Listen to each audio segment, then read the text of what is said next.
Blue 99 Station, Radio Kampus, Fakultas Bisnis dan Ekonomika. Halo semuanya, balik lagi sama aku, Brian. Nah, di sini aku bakal ngobrol-ngobrol santai nih sama kelompok pemenang inkubasi bisnis yang diadain sama Ubaya ini. Oke, mungkin buat kakaknya bisa perkenalin diri dulu. Ya, aku Elang dari Fakultas Bisnis Ekonomika jurusan Manajemen. Ya, saya Muhammad Geri dari Fakultas Bisnis dan Ekonomika jurusan Manajemen Pemasaran.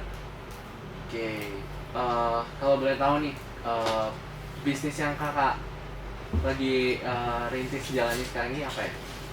F&B sih, coffee shop. Oke, coffee shop gitu ya.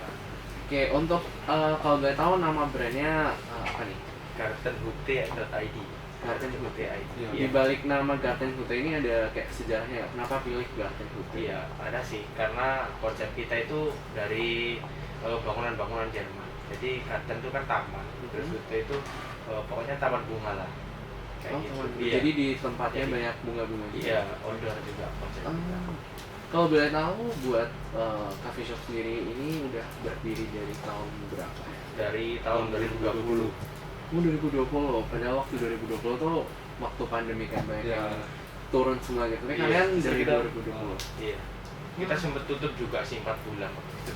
Karena harus ada penyekatan dulu Covid. PSBB. PSBB Oh, itu iya. yang pertama itu lockdown yang pertama. Gitu.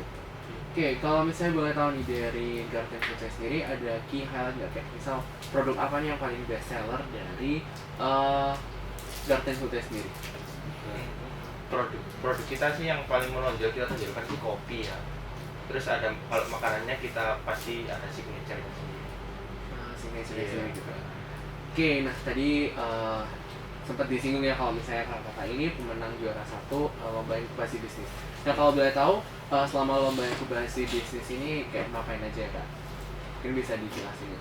Jadi kita selama inkubasi bisnis kita ada pembuatan proposal, terus sama ada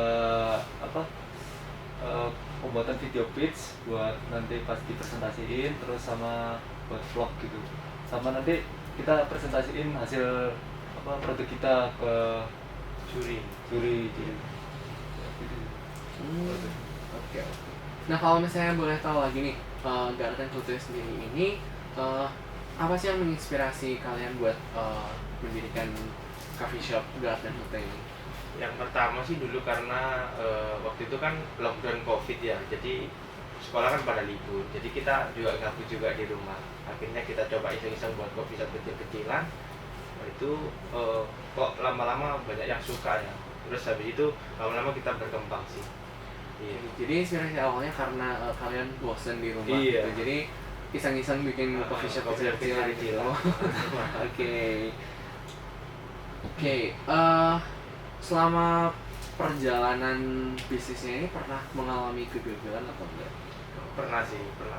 Waktu awal-awal itu kita sempat, waktu sebelum lockdown itu kan kita udah buka, kita udah ada karyawan 2. Terus habis itu jalannya ditutup, jadi kita sempat tutup itu sampai minus juga sih. Jalannya depan ditutup, terus kita nggak ada pemasukan sama sekali, bahan-bahan juga sampai nggak bisa dipakai. Iya. Oke, terus kan sempat tadi kakak bilang sempat minus gitu ya. Iya. Solusi apa sih yang kakak lakuin buat kayak backup dari minus itu tadi? Waktu itu kita minus sih ya, kita biasanya cuma nerima aja sih, karena memang kondisi di semua di seluruh dunia kan itu lagi lockdown. Jadi kita ya wis memang banyak bisnis-bisnis yang sampai minus, sampai tutup. Jadi ya waktu tutup itu kita manfaatin buat buat pengembangan, buat ngecek apa kekurangan kita. Nanti kalau udah nggak lockdown, udah bisa buka, kita sudah siap. Oke. Nah, waktu awal ngerintis Gardenhute sendiri ini gimana? Kan pasti ada yang namanya pembeli pertama gitu kan? Iya. First order gitu. Nah, waktu ada pembeli pertama yang datang kayak gimana perasaannya tuh? Ya pastinya seneng banget sih, soalnya kita kan pertama tempat kita juga masuk ke gang gitu. Jadi waktu itu ada orang iseng-iseng nyobain itu, sampai sekarang pun saya simpen uangnya 52.000. Oh, dari cuma iya ingat ya? orang dari pembeli pertama itu habis 52.000 saya simpen sampai sekarang kasir. Ah. Ada. Iya, buat jimat lah katanya ya. Jimat Iya. ya, kenang-kenangan gitu. Iya, ya. buat kenang-kenangan. Oke, kalau misalnya boleh tahu nih, kan tadi katanya Garten Kute ini ada di dalam gang gitu ya. Iya.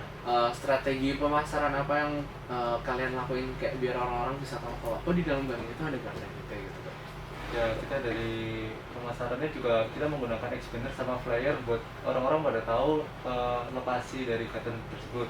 Juga nanti bisa tahu produk yang kita tawarkan dari garden juga. Jadi banyak orang yang tahu pangsa pasar kita yang di Trawas, jadi akses buat jalannya juga apa ya, tahu paham ke arah tersebut gitu. Oh, jadi kayak ada maps-nya gitu. Iya, Iya. ada mapsnya. Sama juga media sosial juga sih yang paling berpengaruh sih media sosial. Oh ya, media Iya. sosial. Itu media sosialnya pakai apa nih? Instagram Sama pakai TikTok. Instagram. Iya, sama TikTok. Tapi TikToknya lagi off sih sekarang. Karena adminnya nggak ada. Oh iya. Oh, Iya.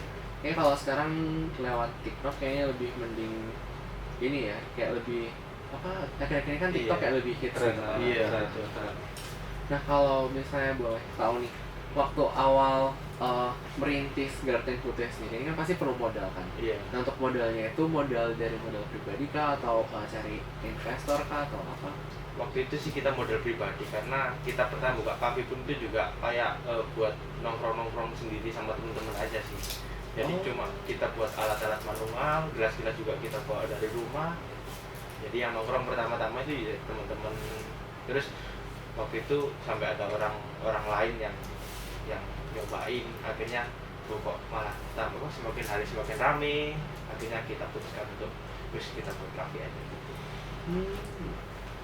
Oke, berarti yang awalnya dari cafe shop yang kecil bisa sampai gede gitu ya? Iya.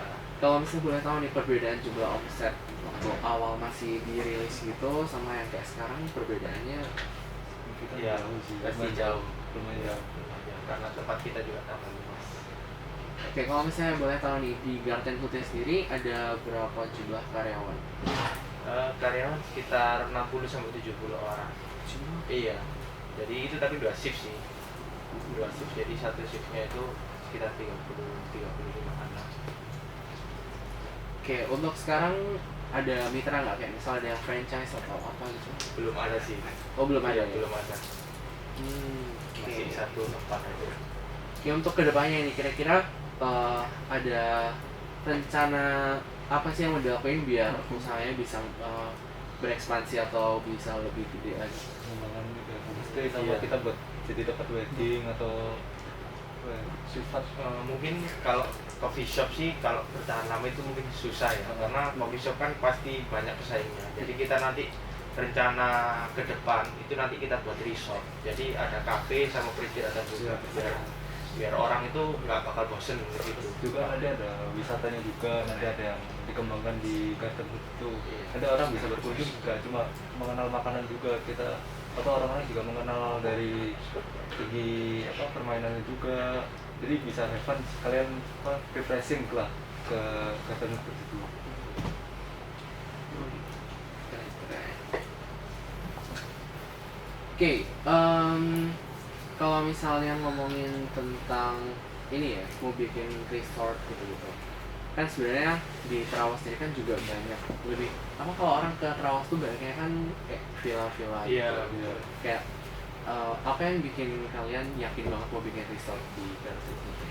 Karena kita kan selain apa jualan di kafe itu juga kan kita banyak saran-saran dari pelanggan itu. Nah itu dari para pelanggan tadi itu kok yang paling banyak itu udah mas bikin penginapan aja, bikin resort aja, bikin hotel atau apa.